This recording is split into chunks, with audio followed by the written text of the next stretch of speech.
Welcome to Manhas kitchen. Manhas কিচেনের আজকের special রেসিপিটা কি? আসসালামু আলাইকুম। আজকে আমাদের মানাস কিচেনের স্পেশাল রেসিপিটা হচ্ছে জলগোস্ত। জলগোস্ত, ওয়াও! জলগোস্ত আমি যদি একটু গেস করি, তার মানে তেল ছাড়া রান্না, কারেক্ট? জি, এটা তেল ছাড়া সম্পূর্ণই রান্না এবং এটা খুবই স্বাস্থ্যসম্মত। অনেকে আমাকে রিকোয়েস্ট করেছেন যে এরকম একটা রান্না দেখানোর জন্য, তো আমি চেষ্টা করেছি যে এই জলগোস্তটা আপনাদের জন্য আজকে নতুন এই ঈদের জন্য উপহার হিসাবে রেসিপিটা দেখাবো। ওকে, তাহলে জলগোস্ত রান্না করার জন্য আমাদের কি কি ইনগ্রেডিয়েন্ট লাগছে চলুন দেখে নিই। আমার জলগোস্ত রান্না করার জন্য প্রথমে আমার লাগবে একটি মাংস। আমি এখানে খুব অল্প পরিমাণে 200 গ্রামের মতো মাংস নিয়েছি। এই মাংসটা আপনার হাড়, মাংস এবং চর্বি, অল্প চর্বি থাকতে হবে। এবং এই মাংসটাতে আপনার ছাগলের হতে পারে, খাসি হতে পারে, বা যে কোনো গরু হতে পারে, চিকেন হতে পারে, যে যেটা দিয়ে করতে চান। তো সবচেয়ে টেস্ট ভালো হয় হচ্ছে মাটন দিয়ে। আমি এই জন্য আমি 250 গ্রামের মতো আমি মাটনের মাংস নিয়েছি, জল ছাড়া, একদম জল ক্লিয়ার করে। এরপর আমার এখানে লেগেছে যেটা হচ্ছে কিছু কাঁচা মরিচ এবং শুকনো মরিচ আছে।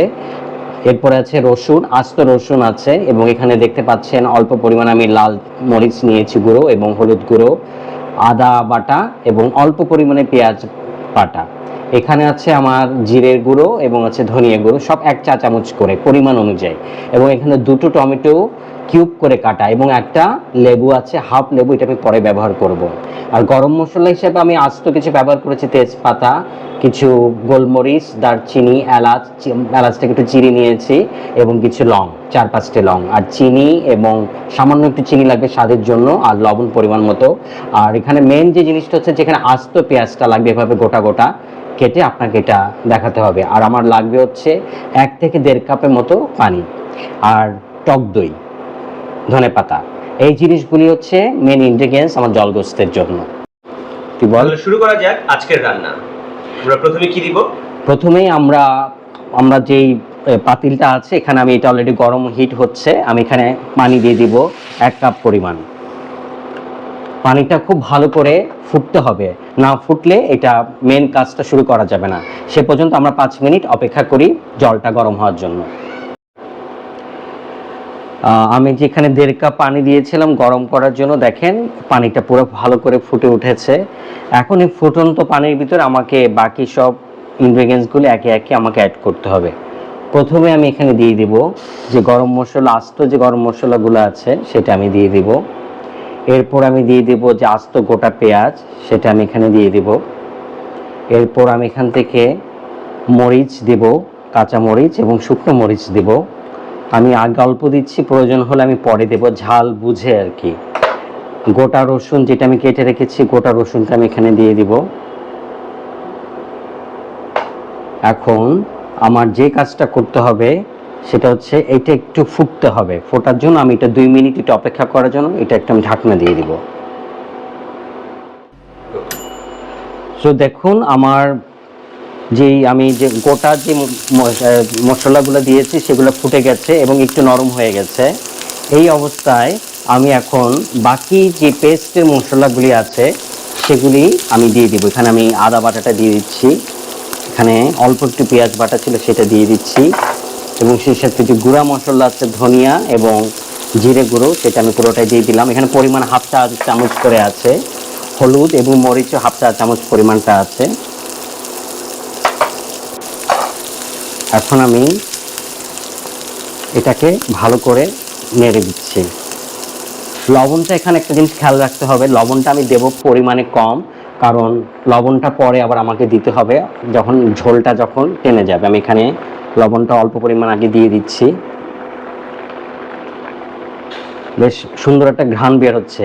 তুমি কি পাচ্ছ ঘ্রাণটা? মশলাগুলো হ্যাঁ, আস্তে আস্তে ব্লেন্ড হচ্ছে, আর হ্যাঁ। সুন্দর একটা এখন এই মুহূর্তে আমাকে যেটা করতে হবে, এই টমেটোটা দিয়ে দিতে হবে, কারণ টমেটোটাও আস্তে আস্তে এটা নরম হতে থাকবে। আমি পেঁয়াজের সাথে দিতে পারতাম, কিন্তু আমি একটু পরে দিচ্ছি যাতে এটা টেস্ট আস্তে আস্তে বের হয়, এটা ফ্লেভারটা একটা থিকনেস ভাব আসার জন্য। এখন আমি দিয়ে দিব টক দই। টক দইটা কিন্তু এখানে আমি পানি ঝরিয়ে একদম ঘন, দেখতে পাচ্ছ বেশ ঘন। আমি টক দইটা পুরো পরিমাণটা এখানে দিয়ে দিলাম। কতটুকু পরিমাণ টক? এখানে 2 টেবিল চামচ, 2 টেবিল চামচ, যেহেতু আমার 250 গ্রামের মতো মাংস আছে। যারা বেশি করতে চায় তারা এই হ্যাঁ, রেশিও অনুযায়ী বাড়িয়ে নেবে, রেশিও অনুযায়ী মশলাগুলো তারা বাড়িয়ে নেবে। হ্যাঁ সেটাই। আমি আবার 1-2 মিনিট ঢাকনা দিয়ে এটা একটু ভালো করে ফুটতে দিচ্ছি। মাংসগুলো সব মশলাগুলি ভালোভাবে কষানো হয়েছে, যেহেতু এখানে আমি কোনো তেল নেই, পানির মধ্যে এই মশলাগুলি ভালো করে কষাতে হবে। কষানো হয়ে গেছে, এখন আমি সেই মাংসগুলি দিয়ে দিলাম। মাংসের সাইজগুলো একটু ছোট হলে তাড়াতাড়ি সেদ্ধ হবে, আর যদি একটু বড় হয় তো একটু সময় লাগে আর কি। এই যে পানিটা দেখতে পাচ্ছ, এই পানিটাই কিন্তু পুরো রান্নাটাতেই হবে। প্রয়োজন যদি বেশি শুকিয়ে যায়, আমরা সেক্ষেত্রে আর আধা কাপ পরিমাণ মতো অল্প কিছু পানি ব্যবহার করব।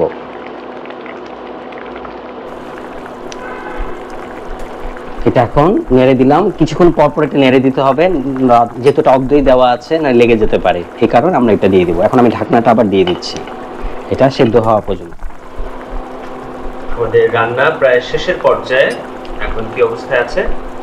আমাদের প্রায় শেষ হয়ে গেছে। আমি 20-25 মিনিট এটা রান্নাটা করেছি। দেখেন যে পানিটা দিয়েছিলাম কমে কতটুকু হয়েছে, গ্রেভিটা হয়েছে। ওই যে পেঁয়াজটা দিয়েছি, আস্ত পেঁয়াজ এবং দইয়ের একটা সংমিশ্রণে দেখি মাংসটা, হ্যাঁ মাংসটা সেদ্ধ হয়ে গেছে। এখন আমাকে যে কাজটা করতে হবে, সবকিছু টেস্ট করে দেখতে হবে জিনিসটা কি। কালারটা দেখতে পাচ্ছ শাওন, যে কালারটা কেমন হয়েছে? খুবই আকর্ষণীয় লাগছে। এখন এখানে আমি যেটা করব, 1 পিস লেবুর রসটা দেব। এটা খাবারের টেস্টটার একটা লেমন ফ্লেভার দিবে, টেস্টটা অন্যরকম করবে। এবং সেই সাথে আমি যে বলেছিলাম যে লবণ এবং চিনির একটা ব্যালেন্স দেখার জন্য, সেটা আমি একটু দেখে নিই আগে, যেটা কতটুকু লাগতে পারে। একটু লাগবে, আমি একটু দিয়ে দিচ্ছি, বাস। আমার রান্না প্রায় শেষের দিকে। এখন যেই মেন কেরামতি, কিন্তু যেমন আমি সব রান্নার একটু অন্যরকম ফ্লেভার আনার চেষ্টা করি, এটা হচ্ছে সেই বিশেষ কিছু। এটা হচ্ছে কাসুটি মেথি, এটাকে দিয়ে এই আমার রান্নাটা শেষ করে দিলাম। আর বাকি যেটা ছিল এটা আমি একটু দিয়ে দিলাম।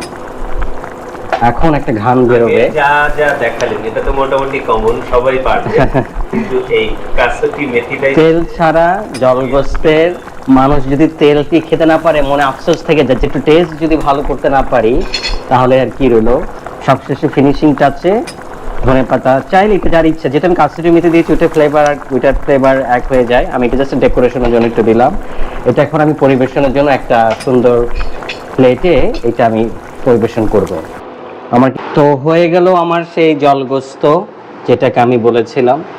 দেখুন কত টেক্সচার এবং গ্রেভি হয়েছে, এবং এটা পরোটা, রুটি, ভাত, পোলাও যে কোনো কিছুর সাথে আপনি খেতে পারবেন। এবং সবচেয়ে মজার বিষয় হচ্ছে যে আপনার তেলের খরচ বেঁচে গেল, কিন্তু টেস্ট আপনি তেলের মতো পেলেন। হৃদরোগী যারা আছেন, যারা হার্টের পেশেন্ট আছেন, ডায়াবেটিসের পেশেন্ট আছেন, কিডনি, লিভার, যাদের অতিরিক্ত তেলের সমস্যা, তারা অবশ্যই এইভাবে এটা রান্না করে দেখবেন। ইনশাল্লাহ আপনাদের এটা ভালো লাগবে। আশা করছি আপনাদের জন্য এটা নতুন একটা রেসিপি উপহার দিলাম। ধন্যবাদ সবাইকে মানাস কিচেনের পক্ষ থেকে।